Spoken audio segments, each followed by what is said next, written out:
of preface or go back, reiterate there's a lot of technique that I obviously didn't cover defensively, but I guess I speak about what I'm seeing most recently and what's most important. And I think those, if we're learning how to change our elevation and we can control and dominate head position, we're in a good spot. So transitions, the turns, are you talking about like from go behind, or are you talking about when you finish takedowns? Okay. Race, Yeah. Okay. So my personal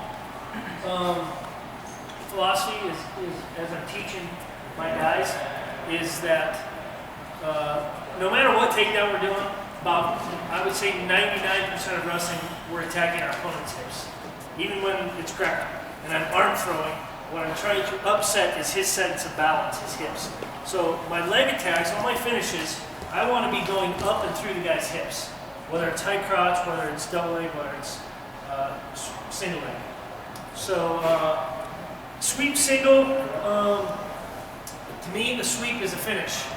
It's not an attack. And the reason is because we create the sweeping motion. It looks real pretty, especially when I shadow draw so I can look all graceful and smooth, but it's slow. And if you're wrestling a quality opponent, it takes too long to get to his leg, and his leg won't be there when you get there. So, my single leg, and a lot of different variations in what I've been doing lately and the last part of my career when I'm teaching my guys, we're having a lot of success right now is a knee pull single. And it's just a straight single leg here, but with an inside arm knee pull, it seems to keep my guys' hips under them better, which translates to their finish is stronger. And now we're getting to what you're talking about, transition. So I'm just straight single here, whether I'm coming off my head or however you're set up. A lot for me is just right here, inside tighter baseball grip, and I'm hanging straight down and step into it, pull here. So however I get to the leg, I shoot straight to the leg, and my sweep is here.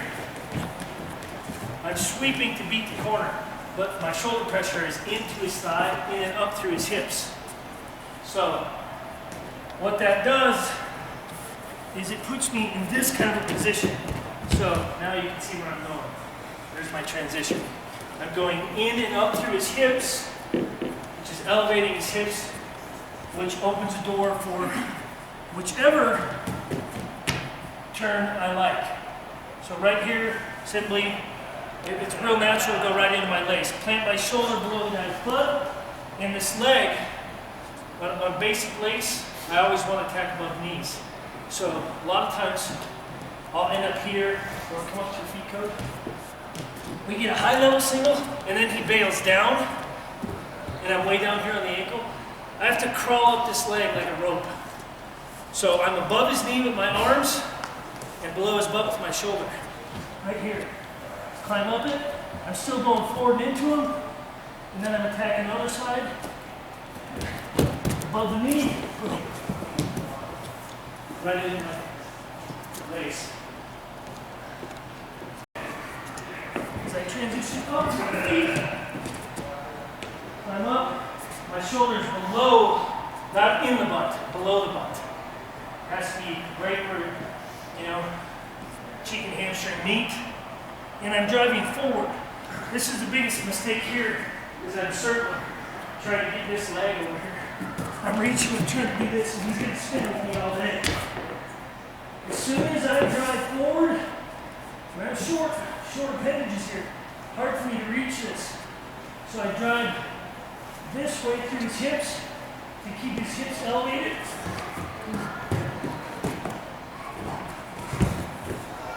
That will bring his knees together. Driving forward. Real common mistake. Try to circle and reach and pull stuff to me again instead of just driving. So that's, there's a lot of variation even within that. That's a basic transition. Up, and just the idea, again, going up through the hips, solves a lot of problems. sweep, singles. Guys want to pull and do this, and then you end up in trick knee wizard, you end up in your face on the floor, you end up in a dog fight.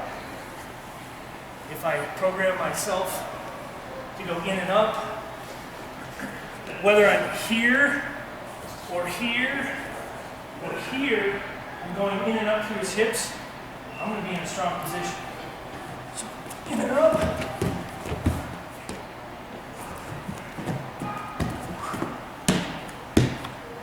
Lace. I got him up here. If I don't like laces, keep his hips up. I see this a lot more from here. Okay, I don't really maybe have a conventional lace option, and guys will let go to jump up here. Don't let go. Don't let go. Keep his hips high. Keep him in trouble. I sweep the corner. Maybe I come up like this. No. I just let him go. I just let him out. This guy's pretty good, pretty savvy, right? Again, best opponent around. As I come up, I'll still climb up it, get to as close to his hip as I can.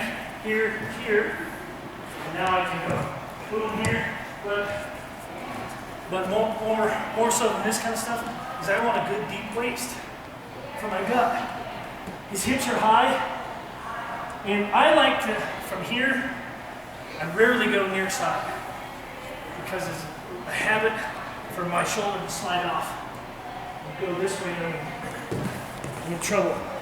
So what I'll do is drive across the body, across the far shoulder. So as I come up, legs to the inside, climb up in here, tight waist, and then I'm going to continue to go this way, right over this shoulder. Run, run, run. Run until I get that in front under his hips. Boom. Pop it. But that way I'm keeping his hips way up high. Even from tripod, you see this hard fought single leg, this kind of stuff. I get off and run behind him and I go. It's not going to happen on a good guy. Because as I'm coming up, he's going down. He feels that. He's either going down or he's jumping out. Get a Sean Bunch type guy, right? If you do this to Sean Bunch, he won't be there. He'll be there. So, and guys like him, Russians, you start reaching up here, by the time you're reaching up, they're turning back and wizarding you.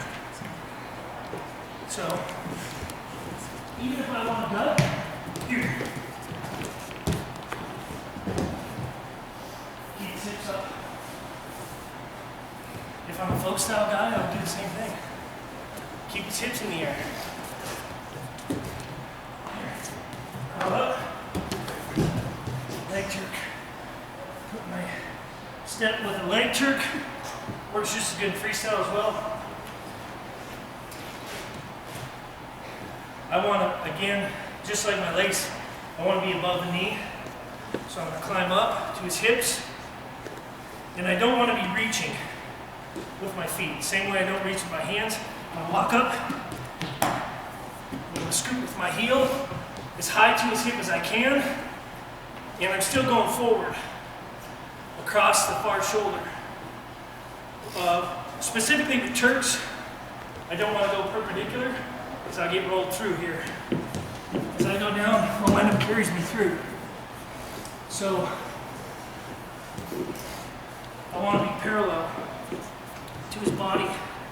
So one, to secure my turn, when it's folk style freestyle, I'm climbing up here, scooping with my heel as close to his hip as possible, driving this way, and then I'm going here, parallel, which is tight.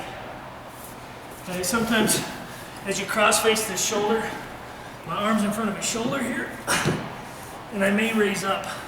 I'm still keeping pressure into his hips, my hips into his. I use this knee right in his guts, right in his belly, which it doesn't give him any place he can turn down here. He's going to try to crawl forward and get his leg above my knee so he can limp the Turk out. So this knee is in his belly, not giving him a spot to turn down, but I'm also pinching his hips here. So then I can't get that shoulder down. I'm just going to raise up and let the shoulder slip. And then I just squish him.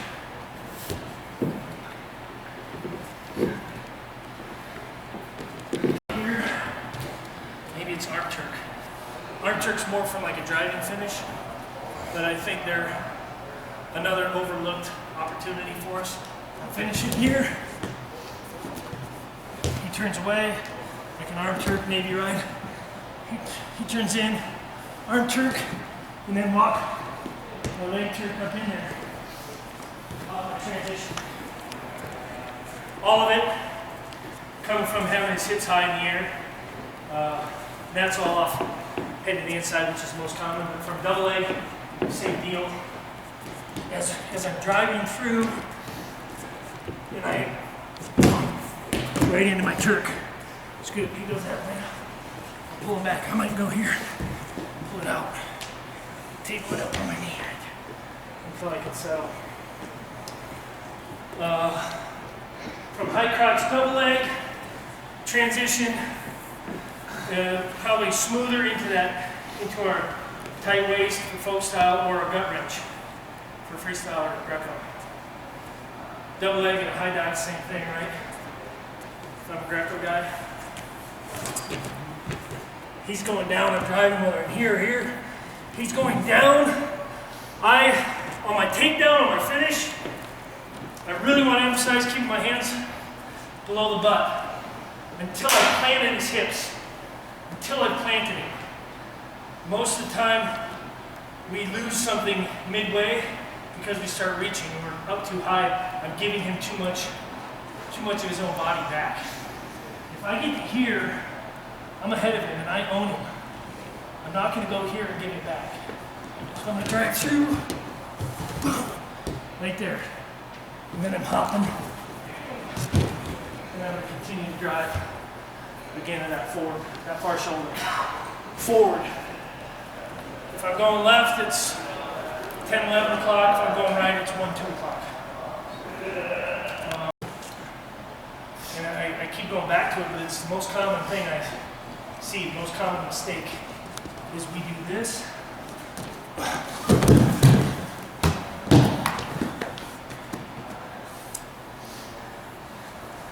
He's too good for that. Fargo finals, high school state finals, NCAA finals, world championship, Olympic finals. This guy's too good to give him that. He's going to belly out, he's going to defend. If I can score in clusters, I'm much more successful. He bails right there. I'm still going forward. Drive, drive, drive, knee under. Will I gut wrench near side? Yes, I will. But I gotta be careful about it. I gotta be smart about it. And I gotta go back to my gut wrench basics, which is plant my shoulder on the spine, behind my lock, squeezing my elbows, drive forward. If I can get my shoulder planted on top and it stays there, I will go near side. Go tripod. But when I'm coming off of a takedown on the near side, there is that tendency to get sloppy and slide off. I can adjust back up and then drive. But I think you're okay. I hammer on that with our guys. If your shoulder slips, it's okay. Put it back on top. Don't keep going. You're going to get high-legged over. If your shoulder slips, adjust, ratchet it back up again. So, just a straight, nothing fancy, I guess. But if I end up in this kind of a position, right here, shoulder in the belly. Again, I'm trying to pin his hips down. For him to get out of the Turk, whether it's leg Turk or arm Turk, his best option is to crawl forward. So I got to pin those hips and keep pressure into them. Here, that's what I like. But there's different things. Folk style, freestyle, type, freestyle. I'm not there. Some cross knee stuff that these guys do. I actually like that too. I would say that's a little more advanced. You really have to understand that you're turning the guy's hips. So you're attacking the hips, you're driving into the hips. I cross his knees, I'm keeping his knees together. It's the same basic principle as a ankle ace, which is knees together. What are some hand-fight skills or drills